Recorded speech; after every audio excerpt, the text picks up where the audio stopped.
Magandang araw po.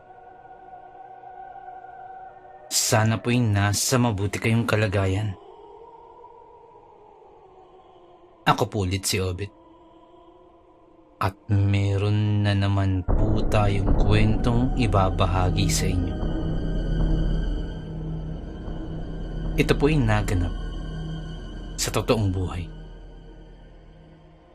Ang kwentong ito ay nangyari sa lalawigan ng Bicol.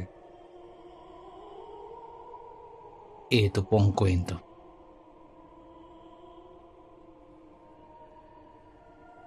Naniniwala ba kayo sa aswang?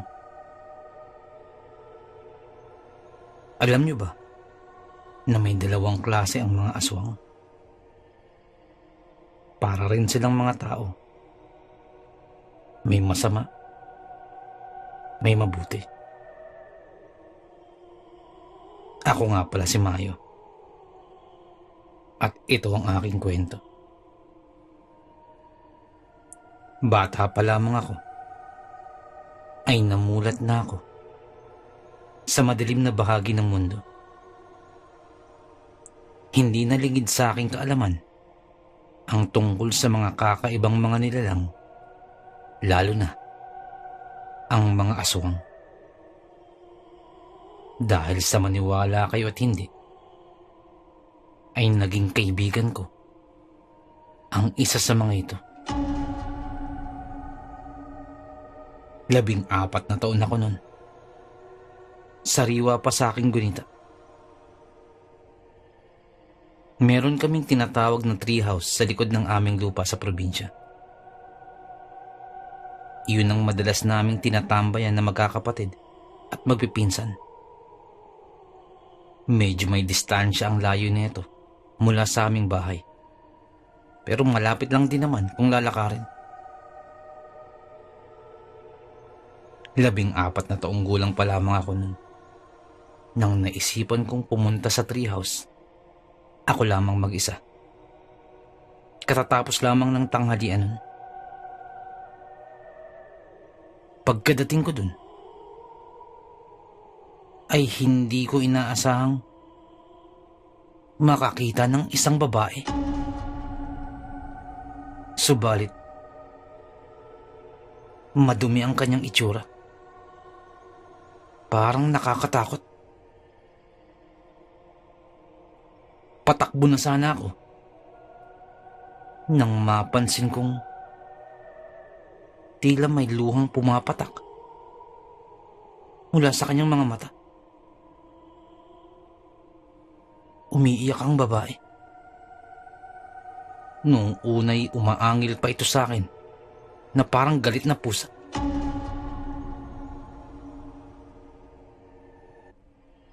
Nag-alangan man ako. Ngunit lumapit pa rin ako at pilit siyang kinausap. Nakita akong muli ang luhang pumapatak mula sa kanyang mga mata. Dali-dali akong tumakbo pabalik sa aming bahay at sasabihin ko na sana kina nanay. Subalit nung mga sandaling yun ay walang tao sa amin, maliban lamang sa akin. Bigla akong naisip na kumuha ng damit at kumuha na rin ng tubig. Inilagay ko sa tabo at nagbitbit na rin ako ng makakain.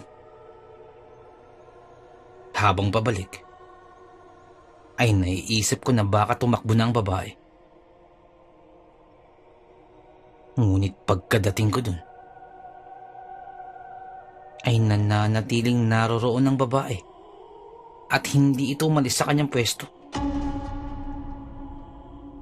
At nang mapansin niya ang aking mga daladala, ay saka pa lamang huminahon ng babae. Ngunit patuloy pa rin ang kanyang paghikbi. Sinubukan ko muli siyang kausapin. At dun ko pa lamang nalaman ang kanyang pangalan. siya si Audrey. Dinalhan ko si Audrey ng malinis na damit, tubig, at maging pagkain. At paunti-unti ay naging kampante ang turing nito sa akin. Pinatuloy ko siya sa treehouse nang hindi alam ng aking mga magulang. Palihim ko siyang dinadala ng pagkain, damit at mga gamit. At nang makapaglinis na si Audrey, ay dun ko pa lamang napansin na halos hindi nagkakalayo ang aming edad. Inilihim ko ito sa lahat. Subalit palagi kong binibisita si Audrey sa treehouse. Ngunit sa tuwing tinatanong ko siya kung paano siya napunta sa treehouse, ay wala siyang isinasagot sa akin. Nagtagal din ng halos 1 linggo bago niya ako tuluyang pagkatiwalaan. At sa 34 na pagkakataon na pagtatanong tungkol sa kanya at kung paano siya napunta sa treehouse, ay sa wakas, nabigyan niya na rin ako ng kasagutan. Tumakas ako. Ayoko sa bahay. Ayokong maging ako. Sambit ni Audrey. Sinabi niya na sa gubat daw sila nakatira, kasama ang kanyang buong angkan at iba pa. Isiniwalat din niya ang katotohanan na isa raw siyang aswang at kumakain di umano sila ng laman tao upang humaba ang buhay. Pero iba raw siya sa karamihan dahil hindi raw niya kayang gawin ang mga bagay na yun. Dahil doon ay kinukulong daw siya ng kanyang ama sa kuweba, ginugutom at sinasaktan. Pinipilit siya ng kanyang angkan na pumatay at kumain ng tao. Pero kahit ano raw pilit niya, ay hindi raw niya yun magawa. Hindi na natiis pa ni Audrey ang pagmamaltrato sa kanya ng kanyang sariling pamilya. Kaya daw tumakas siya at tumakbo hanggang sa halos malagotan na siya ng hininga. Hindi raw siya tumigil sa pag-usad hanggat kaya pa niya. Nung unay hindi ko siya pinaniniwalaan. Tinanggap ko na lamang ang kwento niya at walang sinabi na kahit na ano upang hindi sumama ang kanyang kalooban.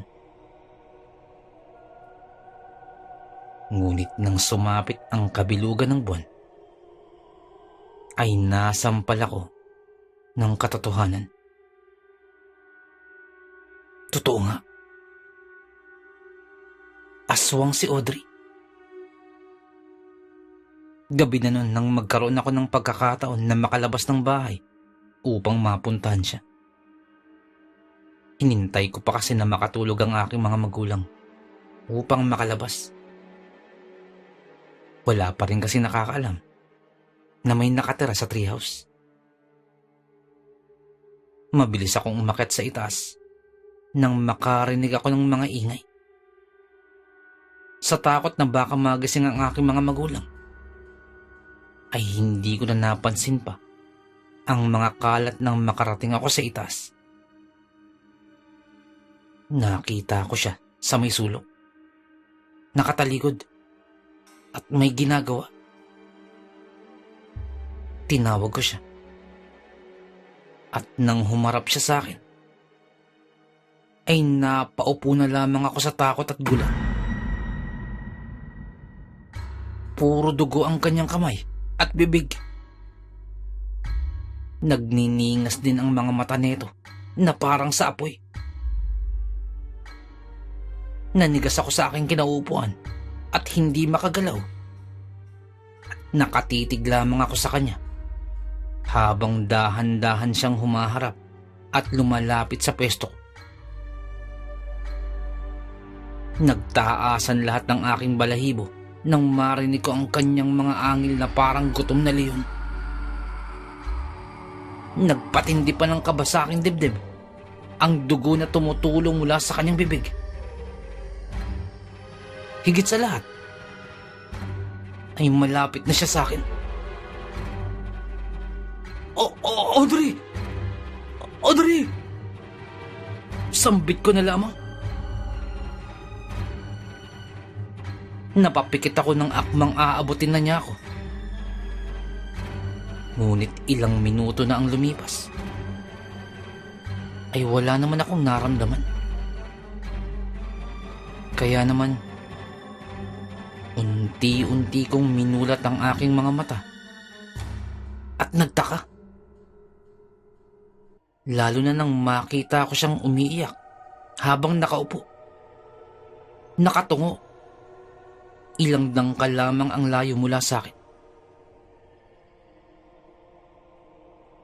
Sa isang iglap, ay nawala lahat ng kaba at takot na naramdaman ko. Napalitan nito ng awa at pangunawa, lalo na nang sambitin niya ang mga katagang patawad. Hindi siya tumigil sa paghingi ng tawad at sa kakaiyak na nagpakirot naman ng aking puso. Napabughan na lamang ako ng malalim ng hininga, sabay iling at saka tumayo. Kinuha ko ang isang damit na nakasabit sa may bintana at saka ko siya nilapitan. Naupo ako sa tapat niya at marahan kong kinuha ang kanyang mga kamay. Pinunasan ko ang mga ito upang matanggal ang mga dugo. Tinulungan ko siyang ayusin ang kanyang sarili at nilinis ko rin ang buong treehouse. Kumilos ako ng walang imik at hinayaan lamang niya ako. Nakatapos ako sa gawain habang siya naman ay nakaupo lamang sa isang sulok. Wala naman akong dapat ikabahala dahil hindi naman tao ang pinatay at kinain niya. Kung hindi, isang pusa. Inilibing ko na rin ang pusa sa may likod ng puno at tinayak na walang bakas ng anumang dugo sa paligid bago ako muling umakyat sa treehouse. Nilapitan ko siya at pinatahan sapagkat hindi pa rin siya tumitigil sa kakaiyak. Hinawakan ko ang kanyang mga kamay at saka ko siya kinausap ng maayos. Tinanong ko siya kung bakit niya yung ginawa. Sinagot naman niya ako na hindi raw niya mapigilan ng sarili at talaga raw ganun ang nangyayari sa kanya tuwing kabilugan ng buwan. Ang kaibahan nga lamang niya ay mga hayop ang kanyang mga tinutugis, samantalang tao naman sa kanyang mga kalahi. Kinausap ko lamang siya ng malumanay at maayos upang mapakalma at mapatigil ang sa kakaiyak. Hindi naman nagtagal ay tumahan na rin siya. Muli ay nakita ko na naman ang kanyang magandang ngiti. Hindi na rin ako bumalik sa bahay dahil nagkukwentuhan na lamang kaming dalawa hanggang mag-umaga. Hindi ko alam kung paano ko siya naitago sa aking mga magulang ng halos ilang buwan. Siguro ay dahil sa araw-araw naman, lagi silang wala dahil sa kanilang mga trabaho. Pero wala pa rin naman silang alam tungkol sa aking sikreto. Buwan ng Oktubre nun, nang makarinig kami ng malalakas na alulong. magkasama kami ni Audrey sa loob ng treehouse at abala sa pagpipinta nang matigilan kami dahil sa kakaibang alulong. Napatayo siya kaagad at mabilis din akong hinila patayo at pababa ng treehouse. Bumalatay sa kanyang maamong mukha ang takot, pagkabahala at pag-aalala na nagbigay din ng kaba sa akin. Tinanong ko siya kung anong nangyayari at sinabi naman niya na paparating na raw ang kanyang mga kalahi. Nahanap na nila si Audrey. Pinagmadali niya ako na kumuha ng tubig na may bawang at isasaboy ko raw yun sa treehouse at sa paligid ng bahay upang mawala ang amoy niya. Naguguluhan man ako ay sinunod ko naman siya. Alam ko na kung anong sunod na mangyayari. Nagpaalam na si Audrey sa akin. Hindi ko alam. Ngunit nadurog ang puso ko nang sabihin niya na kailangan na niyang umalis. Kahit sandali lamang kaming nagkasama, pakiramdam ko nakabuo na kaagad kami ng kakaibang ugnayan. Hindi ko alam pero nakaramdam ako ng sakit nang umalis siya. Pero wala naman akong magawa. Noong araw din yun, umalis na nga si Audrey. Ginawa ko ang kanyang sinabi at dinilig nga ng tubig na may bawang ang paligid ng aming bahay. Para na rin daw yun sa proteksyon namin, lalo na ng aking mga magulang at mga kapatid na wala namang kaalam-alam sa mga pangyayari. Hindi ko na nakita si Audrey hanggang sa lumipas ang maraming taon. Naging binata na ako hanggang sa nakapagtapos na ako ng kolehiyo. Kasalukuyang nagtatrabaho sa isang kumpanya sa Maynila. May sarili na rin akong inuupahang bahay. At kahit papano, at paunti-unti, ay may naipundar na mga gamit. Ngunit sa kabila ng lahat ng iyon, ay hindi ko pa rin nakakalimutan ang babaeng minsan kong inibig.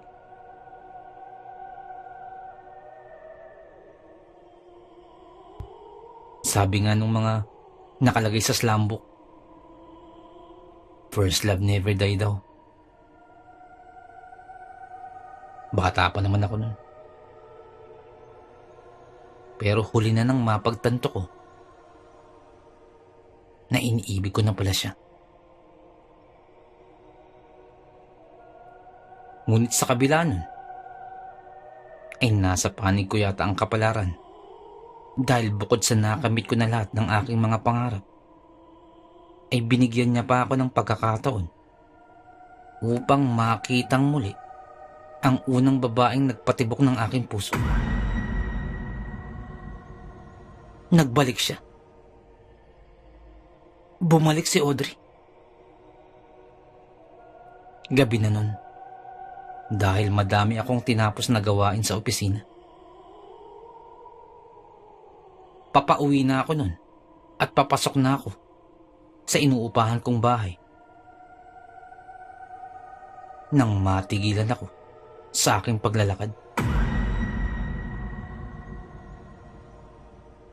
Sa tabi ng fountain na iniikutan ng mga sasakyan ay may nakatayo na isang magandang dalaga. Matagal man kaming hindi nagkita, ngunit alam kong siya yun. Dahil hindi ako makagalaw at hindi ako makapaniwala, ay siya na mismo ang lumapit sa akin. Sinalubong niya ako ng maganda niyang ngiti na siyang nagpaibig sa akin noon. Wala naman akong sinayang na sandali. At hindi ko na rin napigilan ng aking sarili. Hinila ko siya palapit sa akin upang ikulong sa aking mga bisig. Namiss ko siya. Sobra. Sinama ko siya sa aking apartment upang dun kami mag-usap at makapagkwentuhan. Wala pa rin siyang pagbabago. Maganda pa rin siya, katulad nun. At hindi pa rin nawawala ang maganda niyang ngiti na siyang bumihag sa akin. Tinanong ko siya kung saan siya nagpunta matapos niyang umalis sa treehouse nun. At kung ano ang mga ginawa niya nung mga nagdaang taon. At kung nahanap ba siya ng kanyang mga kalahi. Pero lahat ng mga katanungan ko ay iniwasan niya. Iniba niya ang usapan at pinasa sa akin ang lahat. Masaya naman akong nagkwento sa kanya tungkol sa mga nangyayari sa akin. Nakikinig lamang siya nang may ngiti sa kanyang mga labi. Hanggang sa mapatigil na lamang ako nang mapansin ko ang mga luha na pumapatak sa kanyang mga mata. Alam ko na kagad na may mali. Binalot na agad ako ng takot at pagkabahala. Mawawala na naman siya sa akin. Wala na naman akong magagawa upang pigilan siya. Katulad ng aking inaasahan, ay nagpakita lamang siya sa akin upang tuluyan ng mamaalam. Sa pagkakataong ito, ay puputulin na niya ang lahat sa amin. Sinabi niya na hindi niya natakasan ang kanyang mga kalahi. Nahuli siya ng mga ito at pinahirapan hanggang sa wala na siyang ibang pagpipilian kung hindi ang tanggapin na lamang ang katotohanan na isa siyang aswang. Hindi ko maiwasan na hindi mapaiyak dahil sa sinabi niya. Kasalukuyan na rin daw siyang may asawa at anak, alinsunod sa patakaran na ginawad sa kanya ng kanyang mga magulang. Pinayagan lamang siya na makipagkita sa akin dahil sa pangako niya na kakalimutan at susunod na siya sa batas nila ng kanilang angkan. Hindi ko alam kung anong aking gagawin. Wala na akong magagawa pa. Ano bang laban ko sa isang hukbo ng mga aswang? Wala. Kaya naman, kahit mabigat sa loob ko, ay tinanggap ko na lamang ang mga sinabi niya. Niyakap ko siya ng mahigpit sa huling pagkakataon. At pagkatapos, ay hinatid ko na siya sa labas. At dun ko nakita ang sinasabi niyang asawa at anak. Sa may fountain na kanina niyang kinatatayuan, ay may nakatayo na isang lalaki na may buhat-buhat na batang babae. Masama ang tingin nito sa akin. Kaya naman, wala na akong ibang nagawa pa kung hindi ang umiwas ng tingin. Tinanaw ko na lamang siyang maglakad palayo sa akin. Nakirot man ang puso, ay masaya pa rin naman ako nang makita kong buhatin ni Audrey ang bata at akbayan siya ng kanyang asawa. Mukha naman siyang masaya na. At sapat na yun sa akin upang tanggapin ang lahat. Simula nun, ay hindi ko na nakita pa si Audrey. Kahit kailan.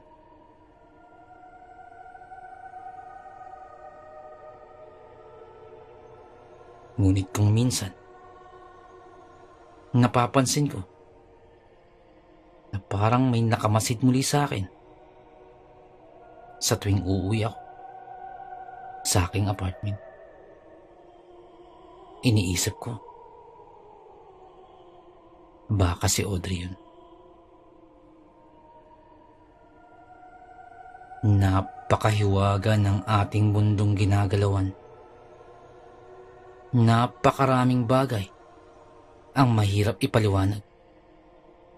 Pero, nagaganap.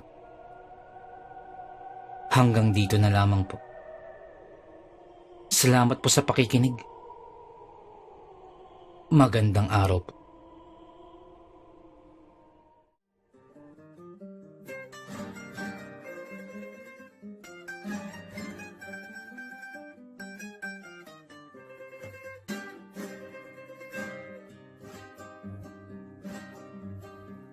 Nais ko lamang pong magpasalamat sa lahat po ng sumusuporta sa ating channel, sa lahat po ng ating tagapakinig, sa lahat po ng ating mga subscribers, sa lahat po ng ating mga silent listeners, sa lahat po ng ating mga OFW listeners sa buong mundo po. Maraming salamat po. At sa lahat po ng mga nagpadala po ng kwento, maraming salamat po. At kung hindi rin po kalabisan, hindi po, please don't skip ads po. Napakalaking bagay po nito sa amin. At kung meron pa po kayong libreng oras, maaari po bang pakibisita rin po ang channel po ni Boss BK, ang Boy Capre, Aswang Diary. Napakalaking bagay po. Kapatid po natin yan sa pagsasalaysay. Magaganda po ang mga kwento ni Boss BK. At ang ilan po dyan ay ako po ang may akda. Nais ko lamang pong i-shout out ang Muescan family at Conlo family at happy fiesta po sa barangay Igpaho. Shoutout po sa inyo, happy fiesta po. Ang shoutout pong ito ay mula po kay Ma'am Jonah Rose. Shoutout po sa inyo. Shoutout din po kay Boss Jordan Gabiaso. Boss, shoutout po. Salamat po sa muling pagbisita. Shoutout din po kay Boss Marson Benosa. Shoutout po sa iyo, boss. Kay Boss Benji Cayetano. Boss, shoutout po. Shoutout din po kay Ma'am Annabel Apruebo. At ganoon din po kay Ma'am Annie Viloria. At kay Boss Baby Langka, shoutout po. At ingat po kayo palagi sa Israel. Shoutout po sa inyo. Shoutout din po sa King Solomon Game Farm dyan po sa may Tawid, Maasin City, Southern Leyte. Shoutout po sa inyo. Nais ko lamang pong i-shoutout ng happy birthday po kay Mama Susan Pueblos. Happy birthday po. More birthdays to come, more blessings and good health. Shoutout po sa inyo. Shoutout din po sa Pareño family. Diyan po sa may Mandaon, Masbate. Shoutout po. Shoutout din po sa Villaruel family ng Bulacan. At Katmon Boys ng Makati. Ang shoutout pong ito ay mula po kay Boss Rene Villaruel. Shoutout po sa inyo. Shoutout din po sa Marcos family diyan po sa may Antipolo City. At kay Enan, FJ at Jewel, shoutout sa inyo dyan at galingan nyo at sipagan yung pagpapakain ng mga manok ni Boss Fernando. Shoutout sa inyo. Shoutout din po kay Boss Bong Layog ng Sinabakan, Candelaria, Zambales. Shoutout din po kay Manong Erning ng Radio Room. Sa TCPS, ang shoutout pong ito ay mula po kay Boss June Tupas. Shoutout po. Shoutout din po sa Gonzales family. Shoutout po sa inyo, Boss Bobby. Shoutout po. Shoutout din po kay Boss Richard Tuble. Shoutout po sa inyo, boss. Shoutout din po kay Ma'am Feli Raimundo Rivera. Shoutout po. Shoutout din po kay Boss Real Mix Vlogs. May time po kayo, bisita na po ang channel po ni Boss Real Mix Vlogs. Shoutout po sa iyo, boss. Shoutout din po kay Ma'am Julie Ruel, kay Ma'am Raquel Punsalang, Ma'am Milania Ruel. Shoutout po sa inyo. Sa family niyo po, shoutout po.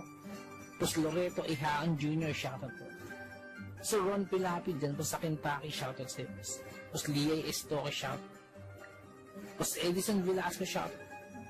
Boss Rodney TV, may time po kayo, bisita na po channel po ni Boss Rodney TV. Vlogs niya po sa mountain bike. Shoutout din po kay Boss Red Rosal. Nag-livestream po si Boss Red every Wednesdays, Fridays, and Sundays. May time po kayo, bisita na po sa channel niya. Boss Lady B, 73 dyan po sa Texas, shoutout po. Boss Ed Uy, shoutout po. Boss Dimpos Yumi, boss, shoutout sa iyo, boss. Ma'am Liza Arcega, shoutout po. Ma'am Ivy Standian, shoutout po.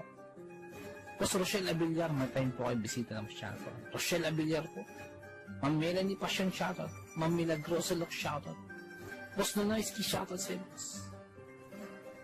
At yung BFF pala ni Ma'am Jane, si Boss Hershey, shoutout sa iyo. Boss Miles, shoutout po. Boss Lord Oliva, shoutout po. Boss Rexy Ann, shoutout po. Boss Jesse Joshua Castillo, shoutout po. Ma'am Maya Flores, shoutout po. Boss Queenie, shoutout po.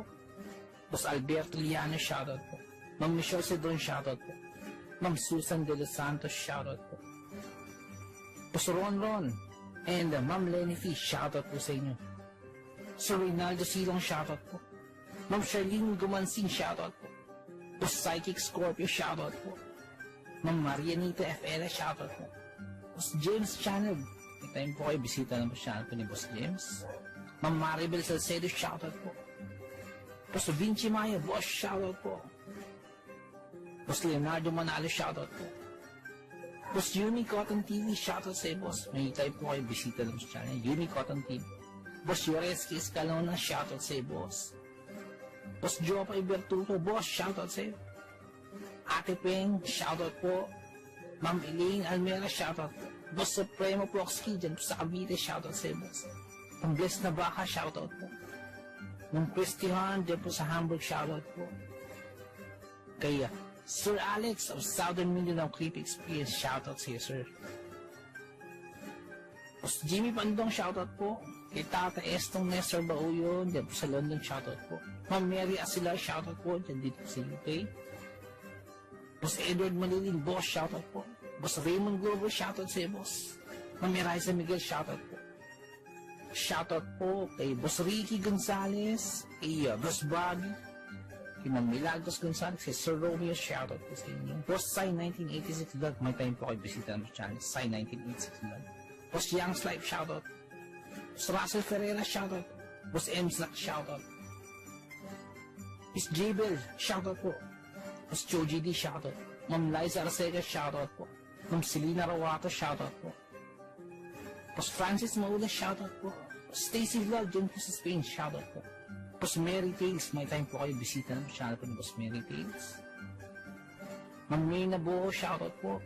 Boss Kamandag Pigeon TV, mahilig po kayo sa Alapati, bisita po sa channel po ni Boss Kamandag Pigeon TV. Ganun po kay Boss Titan Love TV. Boss DJ and George, mahilig po kayo sa bedtime stories, bisita na po sa channel po nila. Boss Horseshoe TV, mga vlogs po nila sa Japan, bisita na po sa channel. Boss J Palo, shoutout.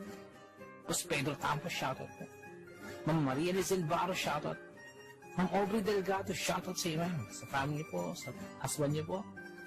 Boss Camilo Aroy, boss, shoutout sa iyo dyan, sa mga taga Southern Leyte. Boss Nico, shoutout sa iyo, boss. Boss Ron Misa, shoutout po.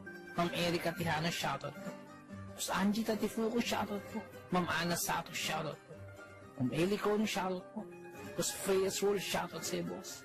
Boss Resi Madrid, shoutout po. Lutong Bahay ni Ming, shoutout. Boss Wency 666, shoutout po. Boss John Reynolds Zakati, boss, shoutout. Kay Ma'am Lea Velasquez, shoutout po. Kay Ma'am Shirley Carillo, shoutout po. Sa mga hindi po nabanggit, pasensya po, bawi po ako next time. Kung naibigan po ninyo ang ating kwento, pakihit lang po ang like button, pati din po subscribe. Pakiclick na rin po ang notification bell para updated po tayo sa ating mga kwento. Kung may nais po kayong sabihin, pakiliwan lang po sa ating comment section. Maraming salamat.